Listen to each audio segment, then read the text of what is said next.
adanya program dari Kementerian Pendidikan Dasar dan Menengah untuk menerapkan program wajib belajar selama 13 tahun, mulai dari tingkat prasekolah atau pendidikan anak usia dini, dapat membina karakter untuk mempersiapkan SDM yang berkualitas.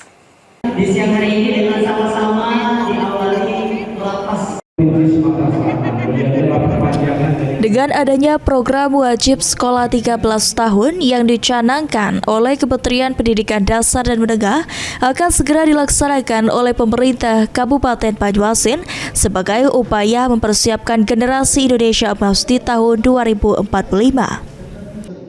Bupati Banyuasin, Askolani mengatakan bahwa program wajib belajar 13 tahun sangat penting untuk pembinaan dan membentuk karakter anak dari usia dini agar generasi yang akan datang memiliki karakter yang lebih baik sehingga tidak terjerumus pada pergaulan yang salah.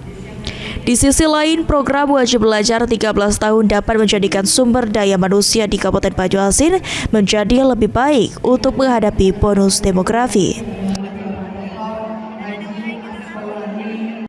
Karena di usia dini lah yang paling penting kita melakukan pembinaan. Jadi jangan sampai salah asuh anak-anak kita di usia dini karena tingkat kecerdasan mereka, daya tangkap mereka sangat tinggi. Jadi kalau ini kita lakukan dengan benar, dengan baik, melakukan pendidikannya, pengasuhannya, memberikan asupan makanannya yang bergizi, yang sehat, tentunya insya Allah SDM Banyuasin akan lebih baik menuju Indonesia Emas 2045.